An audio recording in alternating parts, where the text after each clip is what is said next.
अभी एक फैशन हो गया है, आम्बेडकर आम्बेडकर आम्बेडकर आम्बेडकर आम्बेडकर आम्बेडकर। इतना नाम अगर भगवान का लेते हैं तो 7 जन्मों तक स्वर्ग मिल जाता। क्या मजाक कर रहे हैं सर आपने संविधान के प्रावधान पे हमला किया, उनको सामाजिक जिम्मेदारी का ध्यान भी रखना चाहिए। नहीं सर, ये भेदभाव नहीं चलेगा दलितों के साथ, होगी तो उन वर्गों का भला नहीं हो सकता और हमें बहुत सरकारों से उम्मीद नहीं है कि क्या संविधान के हिसाब से बात रखी जा रही है। ये संविधान है कि आप वहां बैठे हैं और मैं यहाँ खड़ा होकर अपनी बात रख रहा हूँ। नहीं सर, ये भेदभाव नहीं चलेगा दलितों के साथ। क्या मजाक कर रहे हैं सर आप?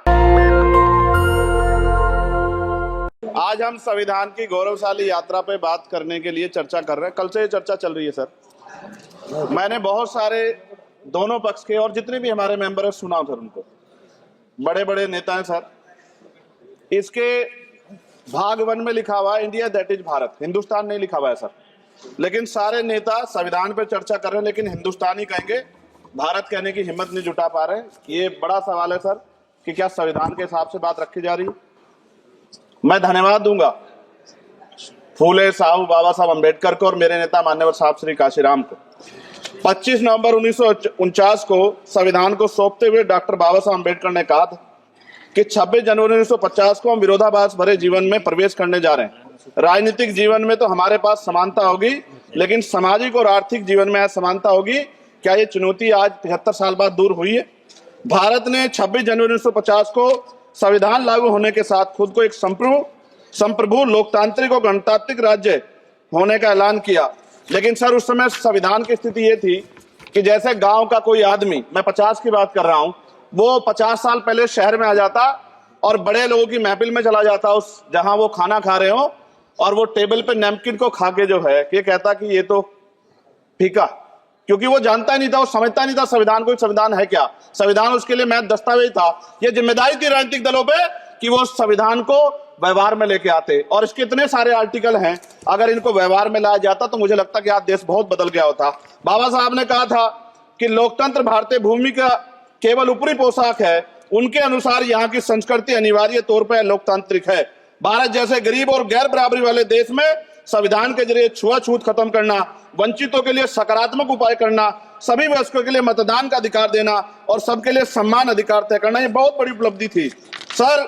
ये संविधान है कि आप वहां बैठे हैं और मैं यहाँ खड़ा होकर अपनी बात रख रहा हूं। और इस देश में आदिवासी महिला के तौर पे जो है राष्ट्रपति बनी है और प्राइम मिनिस्टर तो नहीं बना, लेकिन शेड्यूल कास्ट के बड़े नेताओं को भी जो है राष्ट्रपति बनने का मौका मिला। इस संविधान की देन अगर वोट हम पे नहीं होता तो शायद अमीर और जो राजा महाराजा खुद को मानते हैं हमारी गलियों तक नहीं आ पाते, हमारे हाल नहीं जान पाते। आजादी का मतलब सर सिर्फ अधिकार पाना भर नहीं है, इसके लिए हमारे संविधान में सरकार और नागरिकों के अधिकारों के शासन के कर्तव्यों का विस्तार से उल्लेख किया गया है। बाबा साहब ने संविधान सभा में दिए गए भाषण में कहा था कि स्वतंत्रता आनंद का विषय है पर अब हमें अपनी जिम्मेदारियों पर भी ध्यान देना होगा। संविधान ने सुनिश्चित किया कि रानी के पेट से राजा जन्म नहीं लेगा, वोट से नेता तैयार होगा। आर्थिक बराबरी के लिए सरकार क्या कर रही है? गरीब और गरीब हो रहा है, अमीर और अमीर हो रहा है। सुबह उठते कहीं बम की धमकी मिलती, कहीं दंगे की। ये अमृत काल है सर, यह धमकी काल है। कितना बढ़ रहा है आर्टिकल 15 सर। भारत में आज भी घोड़ी चढ़ने बैठते होती है सर। क्या दलितों को यहाँ भी बोलने का सर? अगर सबको 4 मिनट दे दो, मुझे दे दो। ये भेदभाव नहीं चलेगा दलितों के साथ। Time is 4 minute, don't waste. भाई सर आप क्या करो, अगर सबको 4 मिनट दिए तो आप मना करो, मैं बंद कर देता हूँ इसको। क्या दलितों सबसे आखिरी मेंबर मेरे को बोलने का मौका मिलेगा? क्या मजाक कर रहे हैं सर आप? No, all independent people are having only 4 minutes. You take. Sir independent में अपनी पार्टी का मेंबर हूँ सर और जीत के आया हूँ सर, किसी के दया में नहीं आया। Take 1 minute and finish. Sir कल भी बोले सर एक दलीय पार्टी के लोग, आप मौका दो सर। मूछे रखने पर हत्या होती है, महिलाओं पे, छोटे मासूम बच्चों पर रेप हिंसा होती है। एनसीआरबी का डाटा देकर डर लगेगा। यही 1 किलोमीटर में संविधान को जला गया और महाराष्ट्र के परभनी में अभी भी संविधान को नष्ट किया गया, उसकी कॉपी को। आर्टिकल 25-26 में संविधान में सभी को धार्मिक आजादी। कहाँ है दलितों की, मुसलमानों की, जैनों की, बौद्धों की, ईसाइयों की? छत्तीसगढ़ में सतनामी समाज को संविधान की अपनी धार्मिक आजादी के आधार पर जो है उनको अपमानित करके जेल में बंद कर दिया। संभल, अजमेर, अयोध्या सब इसका उदाहरण है। ये सरकार आलोचना डरती है। कितने लोग जेल में बंद है? मिरान हैदर, खालिद सैफी, उमर खालिद खान, सिफा खान, गुलफ्शा फातिमा और आजम खान साहब राजनीतिक विरोध में बंद है। सरकार यहाँ बैठी है, सरकार सामाजिक न्याय की बात करती है, बताए कितने दलित मुख्यमंत्री बना रखे हैं आपने? 13 ज्यादा सरकार स्टेट में सरकार है, कितनी महिला मुख्यमंत्री है? आपकी सरकार ने सुप्रीम कोर्ट के आदेश के बाद रिजर्वेशन प्रमोशन में जारी नहीं किया, और ओबीसी को पॉलिटिकल रिजर्वेशन आप देंगे नहीं देंगे, आप बताने का काम करें। मैं 75 साल की गौरव यात्रा में हम एक सभ्य समाज नहीं बना पाए, इसलिए जाति आधार पर SC ST OBC के बच्चों को प्राइमरी स्कूल से लेकर उच्च संस्थानों में भेदभाव किया जाता है।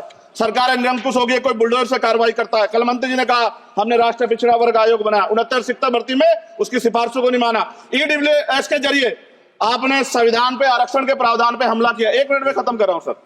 संविधान सर न्यायपालिका में आर्टिकल 124 ये कहता है सर, ये अधिकार जो है Sanjay sir, please conclude sir, 1 minute में प्लीज संविधान में न्यायाधीशों की नियुक्ति का अधिकार राष्ट्रपति के द्वारा होना चाहिए, अभी तक नहीं हो रही है। All India judicial service commission कब बनेगा? क्या चंद परिवार ही सर जज बन सकते हैं? और आज हम सर, मैं सरकार से सवाल पूछना चाहता हूं सर, सेवाओं में SC ST OBC वर्ग का कितना प्रतिनिधित्व है? भारत सरकार के मंत्रालयों के अधीन PSU में, बैंकों, बीमा कंपनियों में और स्वशासी संस्थानों में आउटसोर्स तथा कॉन्ट्रैक्ट पर वर्तमान कार्यरत कर्मचारियों कुल कितनी संख्या है? आउटसोर्स और कॉन्ट्रैक्ट में कार्यबल SC ST OBC कितना प्रतिशत है? निजी क्षेत्रों में कार्यरत कर्मचारी उनके SC ST OBC की वर्ग लाभ। सर खत्म कर, लास्ट पॉइंट सर, मैं फिर स्पष्ट तौर पर कह रहा हूं सर, यहां बैठे SC और OBC के मेंबर से कह रहा हूं सर, उनको सामाजिक जिम्मेदारी का ध्यान भी रखना चाहिए, पार्टी के प्रति वफादारी के साथ साथ अपने वर्गों के प्रति ईमानदारी भी रखनी चाहिए। ईमानदारी नहीं होगी तो उन वर्गों का भला नहीं हो सकता, और हमें बहुत सरकारों से उम्मीद नहीं है। नेशनल दस्तक की आपसे गुजारिश है कि अगर इसको बचाना चाहते हैं तो नेशनल दस्तक को सब्सक्राइब करने के लिए रेड कलर के सब्सक्राइब बटन को दबाएं, फिर बेल आइकन की घंटी दबाएं। नेशनल दस्तक को बचाने के लिए बहुत जरूरी है कि हर खबर को शेयर करें, लाइक करें, कमेंट जरूर करें।